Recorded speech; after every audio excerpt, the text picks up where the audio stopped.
fin de match, comment avez-vous vécu cette minute où il y a probablement pénalty pour l'OM et le but que vous prenez? Quel est votre regard sur ces deux situations globalement, s'il vous plaît? Je ne suis pas arbitre, je ne connais pas les règles, je ne sais pas. Mais j'ai un peu de mémoire et je me souviens avoir perdu un match à Madrid dans une situation similaire. Et si la règle ne donne pas le penalty, mais là il y a Aubameyang qui est arrivé quand il prend la balle avec le bras. Je pense juste à ça en fait. Roberto, évidemment, c'est un fait de jeu très très important parce que ça vous aurait permis sûrement de l'emporter. Malgré tout, on n'a pas reconnu trop votre équipe pendant les 90 minutes. Est-ce que ce sont les blessés, la fatigue? Est-ce que vous avez une explication? Non, je ne suis pas d'accord. Nous avons fait 20 minutes qui n'étaient pas bons. Et l'Atalanta a fait beaucoup mieux pendant 20 minutes certainement. Et après, nous sommes sortis. La deuxième partie du match, nous avons souffert comme on doit souffrir contre une équipe forte. Et les joueurs de l'Atalanta, ce sont les mêmes joueurs que la finale qu'ils ont jouée en Europa League. Et donc nous savions que ça aurait été un match très difficile. Mais je ne pense pas qu'on a fait un mauvais match. Ça n'a pas été notre meilleur match, ça oui.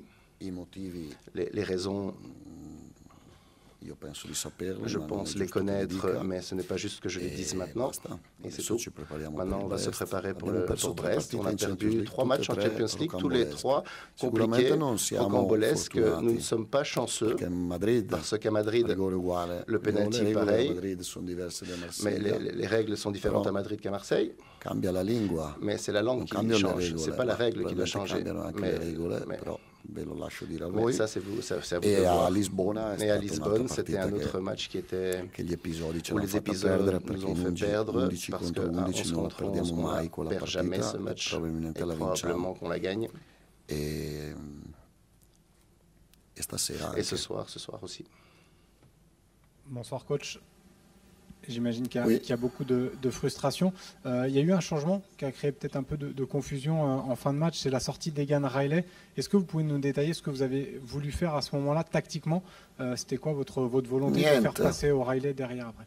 Rien, je ne voulais rien faire. Le docteur m'a dit qu'il avait mal et qu'il devait sortir. Et lui, il a dit des choses différentes au docteur, je ne sais pas. Je ne voulais absolument rien faire. Amener O'Reilly comme défenseur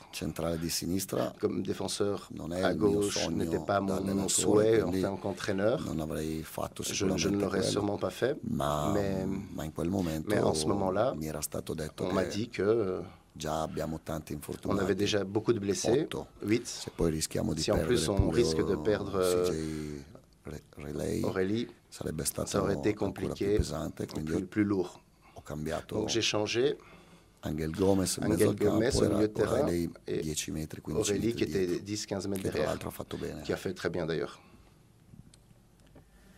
Roberto, bonsoir. Est-ce que vous croyez encore en vos chances, en les chances de l'OM en Ligue des Champions, ou vous dites que 3 points sur 12, finalement, ça va devenir trop compliqué pour se qualifier? Est-ce que l'espoir est là malgré tout après cette soirée très compliquée? Bien sûr. Oui, bien sûr. Je suis très confiant qu'on peut encore se qualifier, bien sûr. Nous avons encore 4 matchs. Et donc, l'année passée, il y a eu des équipes qui, à un match de la dernière, du classement, n'étaient pas qualifiées. Et puis, il y en a même une qui a gagné la Champions League, une de celles-ci. Donc, et une autre chose, si vous pensiez qu'après 4 matchs, Marseille avait 12 points, moi, je ne le pensais pas. Il y a d'autres questions? Buonasera mister, Elisa Cucchi di Bergamo TV. Volevo chiederle come ha visto questa Atalanta, se l'aspettava così, viste anche l'ultimo andamento in campionato in Serie A. Les derniers matchs en championnat.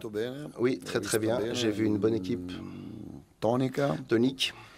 Une équipe forte qui a encore beaucoup de motivation.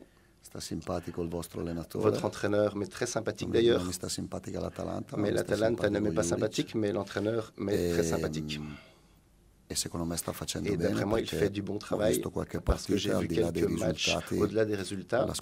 L'équipe joue, presse, a perdu très peu par rapport à l'année passée en termes de quantité et de qualité de jeu. Et les résultats, de temps en temps ça vient et de temps en temps ça ne vient pas, mais je crois qu'il fait du bon travail. Bonsoir coach Simon de l'équipe. Je voulais savoir votre avis sur le match de Geronimo Rulli qui a encore arrêté un penalty et fait un grand match. Est-ce qu'on peut avoir un mot sur son match de votre part? Merci. Rulli, c'est un super gardien qui fait très bien, mais déjà depuis l'année passée, depuis qu'il est arrivé, même Carnesecchi qui a fait quelques arrêts très importants. Maintenant, je ne me rappelle pas sur qui, sur Højbjerg ou sur Greenwood, mais Carnesecchi ce soir a fait des arrêts.